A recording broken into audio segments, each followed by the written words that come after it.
Кое според теб е номер едно умението, което трябва да научиш в днешния свят, умение, което дори би научил и децата си един ден?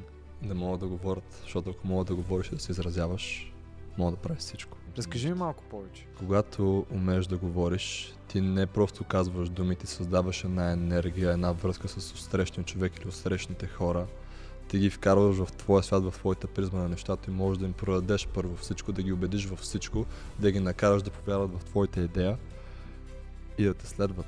Дори за лошите примери. Да говорим за Хитлер, примерно. Хитлер, нали, bad guy, лош човек. Да, Обаче има такова умение. да. Той е успявал да говори по начин, по който хората са му вярвали страшно много и са го следвали, независимо дали това означава да убиват колко милиона човек.